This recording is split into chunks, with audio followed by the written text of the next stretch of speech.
ಕರ್ನಾಟಕ ಟಿವಿಯೊಂದಿಗೆ ಜಂಟಿ ಕ್ರಿಯಾ ಸಮಿತಿಯ ಹಿರಿಯ ನಿರ್ದೇಶಕರಾದಂತಹ ವಿಜಯ್ ಭಾಸ್ಕರ್ ಅವರು ಇದ್ದಾರೆ. ಬನ್ನಿ ಅವರನ್ನ ಮಾತಾಡ್ಸೋಣ. ಸರ್, ಇವತ್ತು KSRTC MD ಅವರು ಬಂದಿದ್ರು, ಅಕ್ರಮ್ ಪಾಷಾ ಅವರು ಬಂದಿದ್ರು. ಏನ್ ತೀರ್ಮಾನ ತೆಗೆದುಕೊಂಡ್ರಿ ಅನ್ನುವಂಥದ್ದು? ಸರ್, ಈಗ ಅಕ್ರಮ್ ಪಾಷಾ ಅವರು ಬಂದು ಎರಡು ವಿಚಾರ ಹೇಳಿ ಹೋದ್ರು. ಒಬ್ಬ ಅಧಿಕಾರಿಯಾಗಿ ನನಗಿರೋ ಇತಿಮಿತಿಯೊಳಗೆ ನಾನು ಕೆಲಸ ಮಾಡಬೇಕು. ನಾನು ಲೇಬರ್ ಕಮಿಷನರ್ ಆಗಿದ್ದರೆ ಲೇಬರ್ ಕಮಿಷನರ್ ಪಾತ್ರ ನಿರ್ವಹಿಸ್ತೀನಿ, MD ಆಗಿದ್ದರೆ MD ಪಾತ್ರ ನಿರ್ವಹಿಸ್ತೀನಿ ಅಂತ ಒಂದು ಮಾತು ಹೇಳಿದರು. ನಾವು ಅದೆಲ್ಲವನ್ನು ಗೌರವಿಸಿದ್ದೀವಿ. ಆದರೆ ಇವತ್ತು ಅವ್ರು ಪಾಸಿಟಿವ್ಲಿ ಒಂದು ಸಂದೇಶ ಏನು ಕೊಟ್ಟರು ಅಂದರೆ, ನಾವು ಮೀಟಿಂಗನ್ನು ಸದ್ಯದಲ್ಲೇ ಕರಿತೀವಿ ಅಂದರು. ನಾವು ಫೋನ್ನಲ್ಲಿ ಕೂಡ ಅವ್ರ ಹತ್ರ ಮಾತನಾಡಿದಾಗ ನಾನು ಇವರಿಗೆ ಸಾರಿಗೆ ಸಚಿವರಿಗೆ ತಿಳಿಸಿ ನಾವು ಡೇಟನ್ನು ನಿಮಗೆ ಕೊಡ್ತೀನಿ ಅಂತ ಹೇಳಿದ್ರು. ಈಗ ಅವರು ಆ ಡೇಟನ್ನು ಕೊಡೋದನ್ನ ಎಲ್ಲಿ ವಿಳಂಬ ಮಾಡ್ತಾರೋ ಅನ್ನೋ ಆತಂಕಕ್ಕೆ ಜಂಟಿ ಕ್ರಿಯಾ ಸಮಿತಿ ಏನು ತೀರ್ಮಾನಕ್ಕೆ ಬಂದಿದೆ ಅಂದರೆ, ಅವರು ಅಕಸ್ಮಾತ್ ಮಾರ್ಚ್ 2ನೇ ತಾರೀಕು ಒಳಗಡೆ ಮಾತುಕತೆಗೆ ಬರದೇರ ಇದ್ದರೆ, ಮಾತುಕತೆ ಕರೀದೇರ ಇದ್ದರೆ, ತೀರ್ಮಾನ ಅಲ್ಲ, ಮಾತುಕತೆ ಕರೀದೇರ ಇದ್ದರೆ ನಾವು ನಮ್ಮ ಹೋರಾಟನ ಶುರು ಮಾಡ್ತೀವಿ. 2 ಡಿವಿಷನ್ನ ಧರಣ, ಪ್ರತಿ ದಿವಸ 2 ಡಿವಿಷನ್ಗಳು ಬಂದಿಲ್ಲಿ ಬೆಂಗಳೂರು ಫ್ರೀಡಮ್ ಪಾರ್ಕಲ್ಲಿ 200 ಜನ, 30 ಜನ, 50, 60 ಆಯಾ ಡಿವಿಷನ್ ಕೆಪಾಸಿಟಿ ಮೇಲೆ ಯಾರು ಸಂಚಾರ ವ್ಯವಸ್ಥೆನ ವ್ಯತ್ಯಾಸ ಮಾಡಲ್ಲ. ಸ್ಟ್ರೈಕ್ ಅಲ್ಲ, ಬಸ್ ನಿಲ್ಲಿಸಲ್ಲ. ಕಾರ್ಯಕರ್ತರು ಮಾತ್ರ ಎಲ್ಲ ಸಂಘಟನೆ ಕಾರ್ಯಕರ್ತರು ಬಂದು ಇಲ್ಲಿ ಕೂಡ್ತೀವಿ. ನಾವು ಬಜೆಟ್ ಸೆಷನ್ನು ಶುರುವಾಗಿರುತ್ತೆ.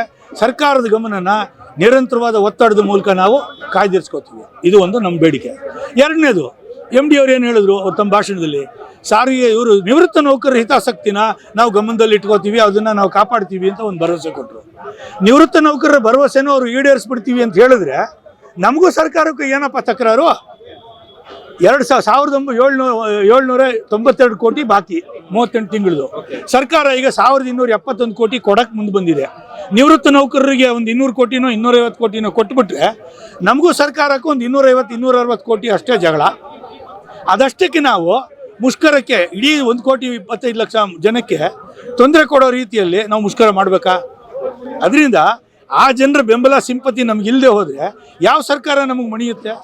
ಅದಕ್ಕೋಸ್ಕರ ಭಾಳ ಜವಾಬ್ದಾರಿಯುತವಾಗಿ ಜಂಟಿ ಕ್ರಿಯಾ ಸಮಿತಿ ಇದು ಎಲ್ಲವನ್ನು ಗಮನದಲ್ಲಿ ತಗೊಂಡು 1,15,00,000 ಪ್ರಯಾಣಿಕರು, 1,15,000 ನೌಕರರು ಎಲ್ಲರ ಹಿತವನ್ನು ಗಮನದಲ್ಲಿ ಇಟ್ಕೊಂಡು ಈಗ ಇದುವರೆಗೂ ನಮ್ಮ ಹೋರಾಟಕ್ಕೆ ಏನು ಫಲ ಬಂದಿದೆ ಆ ಫಲನ ಉಳಿಸ್ಕೊಂಡು ಬಾಕಿ ಬರಬೇಕಾದ್ದು ಇನ್ನು 10-12 ತಿಂಗಳ ಅರಿಯರ್ಸು, 1/1/24ರಿಂದ ಒಪ್ಪಂದ, ಅದೆರಡಕ್ಕೂ ನಮ್ಮ ಹೋರಾಟ ಮುಂದುವರಿಸ್ತೀವಿ.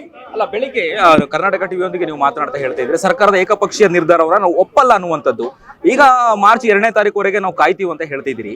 ಯಾವ ರೀತಿಯಾಗಿ ಈಗ ಸಾರಿಗೆ ನೌಕರರಿಗೆ ನೀವು ಭರವಸೆಯನ್ನ ನೀಡ್ತಾ ಇದ್ದೀರಿ ಅಂತೇಳಿ ಈಗಾಗಲೇ ಕಾದು ಸುಣ್ಣ ಆಗಿದ್ದಾರೆ. ಈಗಾಗಲೇ ಹೇಗೆ ಅವರಿಗೆ ನೀವು ಸಮಾಧಾನ ಮಾಡ್ತೀರಿ ಅನ್ನುವಂಥದ್ದು? ಸರ್, ಈಗ ಈ ಒಂದು ಇಂಡಸ್ಟ್ರಿಯಲ್ ರಿಲೇಷನ್ಸು, ಕೈಗಾರಿಕಾ ಬಾಂಧವ್ಯ ಅನ್ನೋದು ಅದು ಏರಿಳಿತಾ ಇರತಕ್ಕಂಥ ರಸ್ತೆ. ಈಗ ಒಂದು ಬಸ್ಸನ್ನೇ ಉದಾಹರಣೆಗೆ ತಗೊಳ್ಳೋದಾರ ಡ್ರೈವರು ಬ್ರೇಕ್ ಹಾಕೋ ಕಡೆ ಬ್ರೇಕ್ ಹಾಕಲೇಬೇಕು. ಜಂಟಿ ಕ್ರಿಯಾ ಸಮಿತಿ ಇವತ್ತು ಇಡೀ ಚಳವಳಿಯ ಡ್ರೈವರ್ ಸ್ಥಾನದಲ್ಲಿದೆ. ನಾವು ಬ್ರೇಕ್ ಹಾಕದೆ ನಾವು ಆಕ್ಸಿಲೇಟರ್ ಒತ್ತುಬಿಟ್ರೆ ಅನಾಹುತ ಆಗುತ್ತೆ. ಅದರಿಂದ ಅದಕ್ಕೆ ಅವಕಾಶ ಕೊಡದೆ ಜಂಟಿ ಕ್ರಿಯಾ ಸಮಿತಿ ಜವಾಬ್ದಾರಿಯುತವಾಗಿ ತೀರ್ಮಾನ ಮಾಡಿದೆ. ಆ್ಯಂಡ್ ನೌಕರರಲ್ಲಿ ಸಹಜವಾಗಿಯೇ ಅಸಮಾಧಾನ ಆಗುತ್ತೆ. ಭಾಳ ಹೋರಾಟದ ಉತ್ಸಾಹದಲ್ಲಿದ್ದರು. ಅದರಿಂದ ಅವರು ಬೇಜಾರಾಗಿದೆ ಅನ್ನೋ ನಮ್ಗೆ ಒಪ್ತೀವಿ. ಆದರೆ ಅವ್ರ ಬೇಜಾರಿಗೆ ನಾವು ಹೋರಾಟದ ಫಲವನ್ನು ಕಳ್ಕೊಳ್ಬಾರ್ದು ಅನ್ನೋದು ನಮ್ಮ ಅಭಿಪ್ರಾಯ. ಇವತ್ತೇನು ಬೇಡ, ಇವತ್ತು ಸರ್ಕಾರ ನಮ್ಮನ್ನೆಲ್ಲ ಲೀಡರ್ಸ್ನೆಲ್ಲ ಜೈಲಿಗೆ ಹಾಕ್ತಾರೆ, ವಿ ಡೋಂಟ್ ವರಿ. ಆದರೆ ಒಂದು 30,000 ಜನ ನೌಕರರಿದ್ದಾರೆ, ಯಾರ್ದು ಅವ್ರು ಚಾರ್ಜ್ ಶೀಟನ್ನು ಇನ್ನೂ ಕ್ಲೋಸ್ ಮಾಡಿಲ್ಲ. ಅವ್ರು ನಾಳೆಯಿಂದನೇ ನಾವು ಸ್ಟ್ರೈಕ್ ಅನೌನ್ಸ್ ಮಾಡಿದ ತಕ್ಷಣವೇ ಸಾಯಂಕಾಲನೇ ಅದನ್ನು ಜಾರಿ ಮಾಡೋಕ್ಕೆ ಸ್ಟಾರ್ಟ್ ಮಾಡಿದ್ರು ಅಂದರೆ ಮತ್ತೆ ನಮ್ಮ ಇಡೀ ಚಳವಳಿ ದಿಕ್ಕು ತಪ್ಪುತ್ತೆ. ಮತ್ತು ಆ ಜನನ ಇನ್ನೂ ನಾವು ವಾಪಸ್ ತರೋಕ್ಕಾಗಿಲ್ಲ. 21ರಲ್ಲಿ ಯಾರೆಲ್ಲ ಡಿಸ್ಮಿಸ್ ಆದರೂ, ಸಸ್ಪೆಂಡ್, ಟ್ರಾನ್ಸ್ಫರ್ ಆದರೂ ಅವರೆಲ್ಲರೂ ಇನ್ನೂ ಬಂದಿಲ್ಲ. ಅದರಿಂದ ನಾವು ಆ ಹೋರಾಟನ ಸಂದರ್ಭಾನುಸಾರವಾಗಿ ಅದನ್ನು ಕೋರ್ಸನ್ನು ಚೇಂಜ್ ಮಾಡಬೇಕಾಗುತ್ತೆ, ಅದನ್ನು ಸ್ಲೋ ಡೌನ್ ಮಾಡಬೇಕಾಗುತ್ತೆ, ಅದನ್ನು ನಾವು ಮಾಡಲೇಬೇಕಾಗುತ್ತೆ, ಮಾಡಿದ್ದೀವಿ. Yes sir, okay. 2025 ಆಗಸ್ಟ್ 5ನೇ ತಾರೀಕು ಬೃಹತ್ ಮುಷ್ಕರವನ್ನು ಮಾಡ್ತೀರಿ. ಸರ್ಕಾರ ಎಸ್ಮಾವನ್ನ ತಂದು ಆ ಒಂದು ಮುಷ್ಕರವನ್ನ ಹೈಕೋರ್ಟ್ನ ಎಸ್ಮಾದಿಂದ ಮಾಡುತ್ತೆ. ಆದ್ರೆ ಇವತ್ತು ಬೃಹತ್ ಸಮಾವೇಶ ಏನು ಬೆಂಗಳೂರು ಚಾಲೋಕೆ ನಿಮಗೆ ಏನೋ ಜಯ ಸಿಗ್ತಾ ಅನ್ನುವಂಥದ್ದು? ಸರ್, ಈಗ 2 ರೀತಿಯ ಅದನ್ನ ನೋಡ್ಬೇಕಾಗುತ್ತೆ ನಾವು. ಒಂದು, 14 ತಿಂಗಳೇ ಅಂತ ಹೇಳಿದವರು ಮುಖ್ಯಮಂತ್ರಿಗಳು, 26 ತಿಂಗಳು ಅಂತ ಅವರು ಒಪ್ಪಿಗೆ ಕೊಟ್ಟಿದ್ದಾರೆ. 1271 ಕೋಟಿ ರೂಪಾಯಿನ ಪೂರ್ತಿ ಸರ್ಕಾರ ಕೊಡ್ತಾ ಇದೆ. ಇನ್ನು 521 ಕೋಟಿ ರೂಪಾಯಿಯಲ್ಲಿ ರಿಟೈರ್ಡ್ ಎಂಪ್ಲಾಯೀಸ್ಗೆ ಎಷ್ಟು ದುಡ್ಡು ಬರುತ್ತೋ ಗೊತ್ತಿಲ್ಲ ನನಗೆ. ಒಂದು 200 ಕೋಟಿ ಅಂದ್ಕೊಳ್ಳಿ, ಅದು ಬರೀ ಒಂದು 300 ಕೋಟಿ ರೂಪಾಯಿಗೆ ಅದು ಗೈನ್ ಅಲ್ವಾ ಅದು?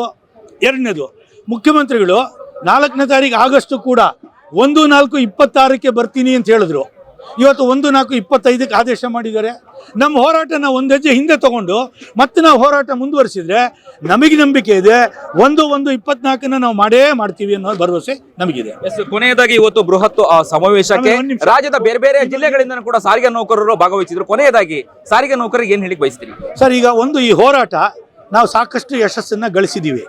ಮತ್ತು ಇದರಲ್ಲಿ ಭಾಳ ಮುಖ್ಯವಾದಂಥ ಒಬ್ಬ ಚಳವಳಿಯ ಕಾರ್ಯಕರ್ತನಾಗಿ ನನಗೆ ಒಂದು ಉತ್ಸಾಹ ಕೊಟ್ಟಂಥ ಒಂದು ಫ್ಯಾಕ್ಟರ್ ಏನಪ್ಪ ಅಂದರೆ, ಅನಂತ ಸುಬ್ಬರಾಯರಂಥ ಒಬ್ಬ ಹಿರಿಯ ನಾಯಕರು ಇಲ್ಲ ಅಂದರೂ ಸಹ ಹೋರಾಟ ಮತ್ತು ಚಳವಳಿ ಮುಂದುವರಿಯುತ್ತೆ ಅನ್ನೋ ಭರವಸೆನ ನೌಕರರು ನಮಗೆ ಕೊಟ್ಟಿದ್ದಾರೆ. ಸರ್ಕಾರಕ್ಕೂ ಇದೊಂದು ಮೆಸೇಜು. ಇವತ್ತು ಕೆಲವು ಜನಕ್ಕೆ ಅಸಮಾಧಾನ ಆಗಿದೆ ನಮ್ಮ ತೀರ್ಮಾನದಿಂದ. ಇಡೀ 1,15,000 ಜನಕ್ಕೆ ಈ ಅಸಮಾಧಾನ ಹರಡಕ್ಕೆ ಮೊದಲೇ ನೀವು ಇತ್ಯರ್ಥ ಮಾಡಿ ಇವರ ಬಗ್ಗೆ ಇವರ ಗೌರವ ಸಂಪಾದನೆ ಮಾಡಿರಿ ಅಂತ ನಾವು ಸರ್ಕಾರನ ಒತ್ತಾಯ ಮಾಡ್ತೀವಿ. ತಾಳ್ಮೆ ಕಳ್ಕೊಬೇಡ್ರಿ.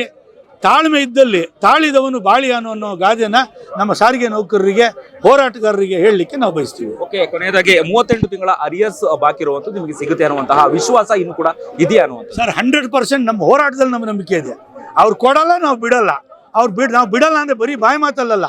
ನಮ್ಮ ಹೋರಾಟ ಇವತ್ತು ನಾವು ಹಿಂದಕ್ಕೆ ತಗೊಂಡಿರ್ಬೋದು, ನಾಳೆ ಅನಿವಾರ್ಯ ಆದರೆ ನೋಟಿಸ್ ಕೊಡದೆ ಮುಷ್ಕರ ಮಾಡ್ತೀವಿ ಅನ್ನೋ ನಮ್ಮ ತೀರ್ಮಾನ ಅಚಲವಾದ್ದು, ನಾವು ಮಾಡ್ತೀವಿ. ಇದಿಷ್ಟು ವಿಜಯ ಭಾಸ್ಕರ್ ಅವರ ಮಾತುಗಳಾಗಿತ್ತು. ಕ್ಯಾಮರಾ ಪರ್ಸನ್ ಅಭಿಲಾಷ್ ಜೊತೆ Abhijit Ganesh, Karnataka TV, Bengaluru. Karnataka TV leader awards 2025 best MLA nomination ಕರಾವಳಿ ಮತ್ತು ಮಧ್ಯ Karnataka.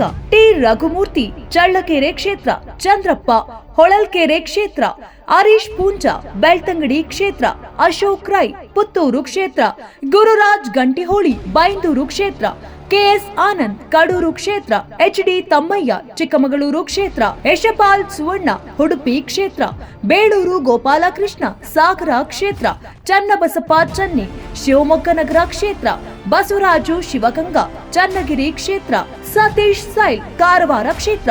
Karnataka TV WhatsApp channel ಮೂಲಕ ವೋಟ್ ಮಾಡಿ ಹಾಗೂ ಇವರಲ್ಲಿ ಬೆಸ್ಟ್ ಎಂಎಲ್ಎ ಯಾರು ಕಮೆಂಟ್ ಮಾಡಿ. ನೀವು ಸಣ್ಣ ಆಗ್ಬೇಕಲ್ವಾ? ಅದು ಒಂದು ಉತ್ತಮ ಆಹಾರದಿಂದ ಸಣ್ಣ ಆಗ್ಬೇಕಲ್ವಾ? ಪ್ರತಿದಿನ ನಮ್ಮ ಜೀನಿ ಸ್ಲಿಮ್ ನ ಯೂಸ್ ಮಾಡಿ ಯಾವುದೇ ಸೈಡ್ ಎಫೆಕ್ಟ್ ಇಲ್ದಂಗೆ ನೀವು ಸಣ್ಣ ಆಗ್ತೀರಾ.